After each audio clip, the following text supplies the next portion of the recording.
Hey there, everybody. Welcome to our evening edition of Big Brother 22 All-Stars live feed spoilers. It has been admittedly a fairly quiet day on the feeds, hence why we didn't have an afternoon update earlier. It really took a long time for people to actually get going doing something today. Yeah, it felt like there was just a lot of sort of having a bit of a relaxing, doing some exercise. It took a while to get rolling. But now things are starting to heat up a little bit, but we also have tonight's episode to get through. We have a few thoughts about that, and we'll get into all the feed stuff as well, of course. But before we get into it, if you guys like this video, give us a like, subscribe, and hit that notification bell. We do have a lot of updates every day. We don't want you guys to miss those, and support us further by checking the links to the store. Get a shirt like this one, or our Patreon where we do live chats last Sunday of every month. There's one coming next Sunday, fittingly. Yeah, we also will have a review tonight up for the Yellowstone finale. So if you're watching that, we also are watching that show. It's really fun.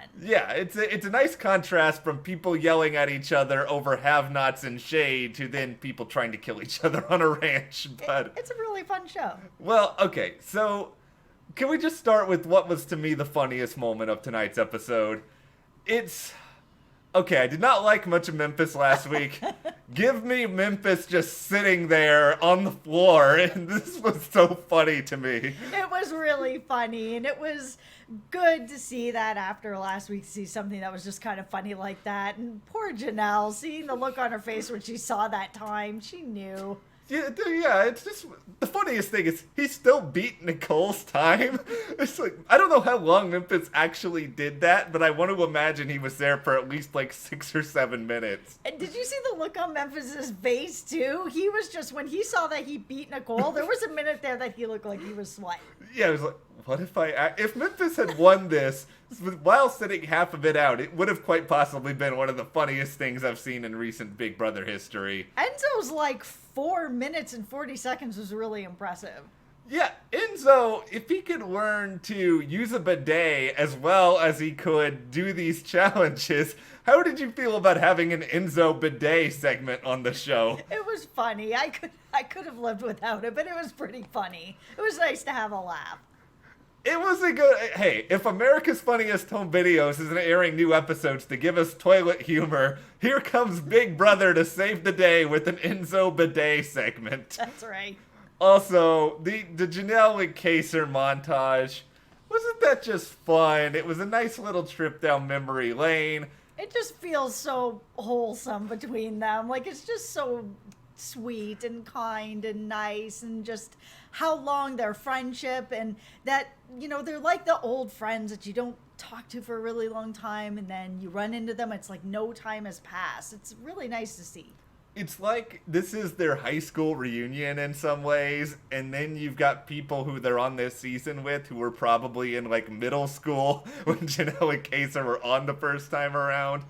It's such a weird dichotomy, and then it's also that relationship. You have those sweet moments, and then you have Janelle in the DR being like, I love confrontation right before the Nicole situation started to, I don't want to say erupt, but it was like a tiny, just like, that happened. Yeah, it was really tiny. I kind of was wondering if it was going to turn into something more. I mean, that was very strange. Like, I know Nicole was saying that she didn't mean to say it, and she was thinking it, and she didn't mean for it to come out, but I feel like she had practiced that in her head, that this is what she was going to say, and she was going to throw it out there because, yeah, if she doesn't like confrontation, you know, why is she doing this? Because there's a group of people there. So the chances of it, like, really blowing up into something aren't that great. By the way, I would love it if Nicole was just in the DR being like, yeah, I meant to say that. Let's go. Like, this is the thing with Nicole. It's all good strategy in a lot of ways, the things that she does. She sets up other people for falls, and she does that constantly. I just want to hear her talk about it a little bit more. Like, I want to see why the wheels are turning. It's like Derek used to do this, and we knew how good Derek was, and I'd be like, just tell us your full game, Derek. It's okay. Yeah, I wish she would just own it with us so that we're in on everything with her. Yeah, and this episode, it didn't really like present us with a lot of breaking news. We all know that the house is after Janelle and Kaser. There's Yeah, they are. not really anything a Big Brother edit can do to change any of that. No, I mean, they tried with a little bit what was going on with Davon, and I was kind of surprised actually that Davon did go around to so many people to ask about this +1 with the safety suite, and I kind of get where Tyler was coming from, where he was like, this is starting to look a little shifty. Does she not trust me? I'm supposed to be in alliance with her. Why is she asking everyone for safety? Maybe I'm not as good with her as I thought I was. Davon, I'm gonna speak directly to you now as though you're watching, which I'm assuming you're probably not. But Davon, just ask production if you can have some of the costumes back from Ian's punishment, and you can just, if you want a costume, that's a costume you can wear. I want you to be happy. I like you so much, but yeah, I think the more you go around and say things like this, inevitably people are going to ask questions, because I think people, unlike me, Ian, Davon, I think the majority of people would not be like, oh, I want to wear a stupid costume in the Big Brother house. Like, I would be all for it, and I think Davon and I are cut from that same cloth. And she doesn't even know that it's a costume, because as it turns out, yeah. It's not. So, I mean, this could have been really crappy for her. But, I mean, I get where she's coming from. She wants to have the full Big Brother experience. She wants to have the costume. She wants to be part of the punishment. But safety is attached to that. So when you're asking for it, it doesn't matter if you really are like, you know what, I'm good. I don't actually need that part of it. But if you got to pick somebody, give me the punishment. Well, let's pick up on that and go into the live feeds a little bit here, because it's small and it's silly. But, earlier today I railed on the Christmas star baby that she has to carry around, because I just thought it was kind of lame. And I want to imagine that Grodner was watching our video with me complaining about this, and she was like, oh, okay, you think this is lame? Let's throw another star baby in there. Now she's got 2 she has to take care of. I'm curious, by the end of the week, she's just going to have like 6 little star babies, and they're all going to be screaming, and this punishment is just going to be out of control. I like this punishment now. Like, let's make it clear. I'm not complaining anymore, because now it's getting ridiculous. Yeah, because we've kind of seen stuff like this on sitcoms before, where people are like, oh, I have this pretend baby, and I got to carry it around, and all these things are happening with it. But this is getting fun.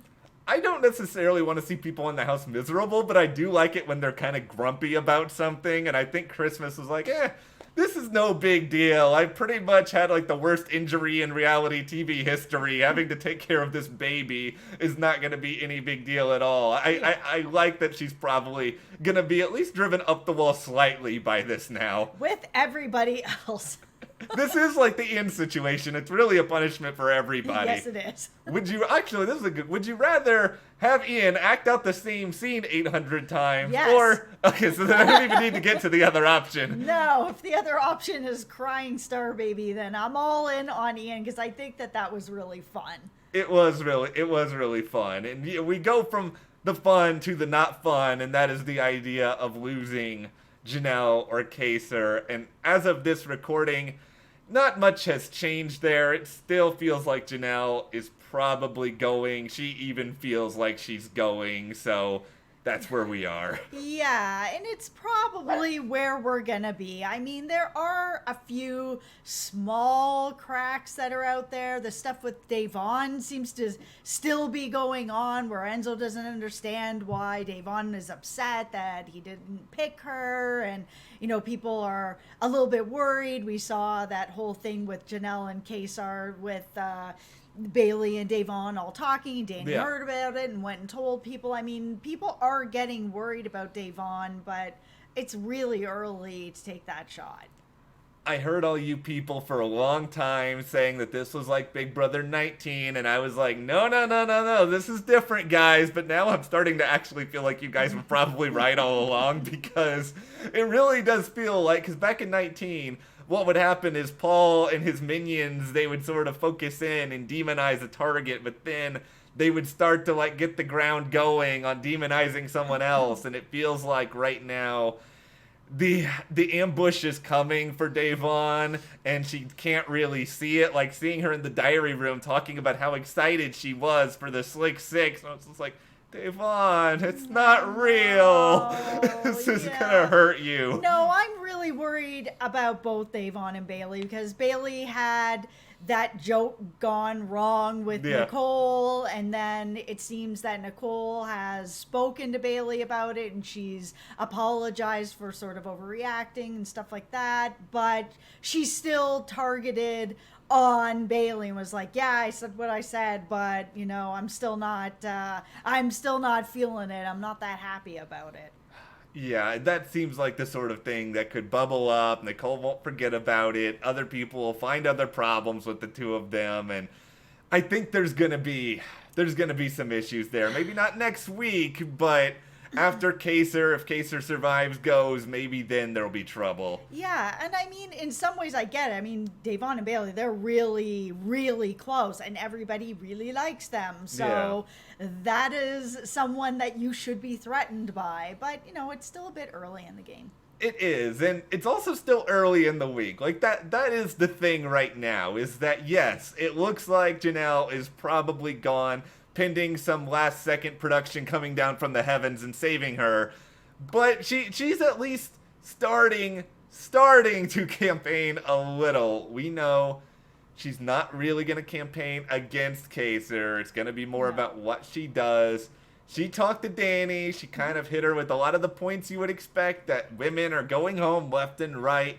They have a relationship outside the game. They can still try to find a way to work together. They can be assets to each other. Janelle is a big target. You watch this conversation and you're like, all right, some magic is happening. This is exciting. If only Danny will keep this to her. Oh no. Yeah, the thing is I think Janelle can sell some of what she's saying. I mean, we even saw a little bit of this tonight, where Tyler's kind of like, keeping Janelle in the house. She's a way bigger target than me, and I'm a pretty big target. So having Janelle around, not such a bad idea here. Like, this could really work out for me.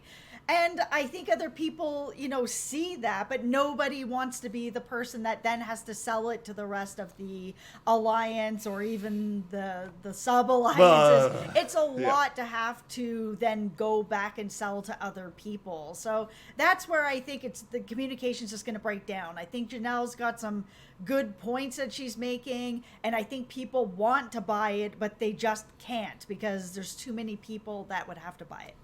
And it's just this situation where you tell somebody something, then because they're working with these other people in the alliance, like, they have the ability to just spin it and change it into whatever ultimately they want. Like, Danny goes and presents this conversation that she had with Janelle to who else? Cody, who she seems to tell everything to pretty much.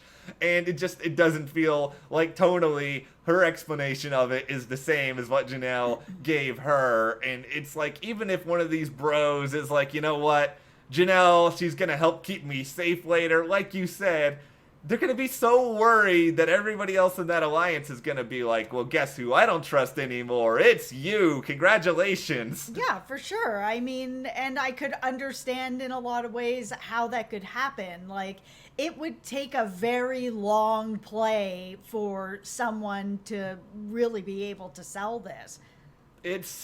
I don't know if Janelle's going to have enough time to figure this out. I think she really needs the perfect campaign, the perfect time for it, and she can't throw a bunch of stuff at a wall. These people are too smart for that. They will see right through it, but...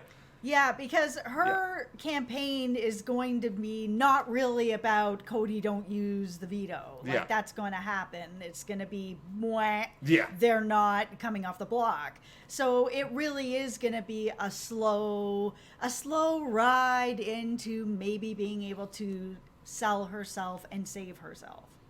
Are you ready for a David update? Let's do it. I wish we had like some news, like a news magazine background music playing here. Breaking news. David, Coco Vanderwolf. So, because I'm not talking bad about David, Coco. I know you're a big David fan here. But no, David is just... He's frustrating his own alliance because I think David is trying to lay back so much that it's like it's causing people like Enzo and Tyler to be like, is David really with us? It's like David is being so non-committal to everything that even the alliance he's committing to, at least Tyler, is starting to be like, what's going on here? Yeah, it's almost just, yeah, he's laying back way, way too much. And I mean, I get where he was coming from. He's like, oh, you wanted me to step up with his diary room, and I've stepped up, and, you know, I'm here, and I did everything I needed to do, and now we're moving forward, while he's just kind of sitting back. Like, he just feels a little too comfortable in this, where it's like, oh, Tyler's HOH, I'm good then, so I don't really need to play or do anything. I can hang back, which is not the best way to go about it. You need to still finesse the alliance you're in. Be like, yeah, okay, what are we gonna do? Let's talk it out. There's still a lot of time left tonight. We've got a few days coming up. The veto ceremony is tomorrow. Like Jess said, probably nothing big is gonna happen there, but we'll be back in the morning to talk you through everything that happens overnight. Hopefully we'll have just a few morsels of chaos. Who doesn't love good chaos? But what do you want to see happen over the next few days on Big Brother? Thumbs up or thumbs down on Christmas's second baby? I know it was a big thumbs down on just one, but what about the second baby star? And if you like this video, give us a like, subscribe, support us further. Check those links to the store, to our Patreon, and we'll see you here next time.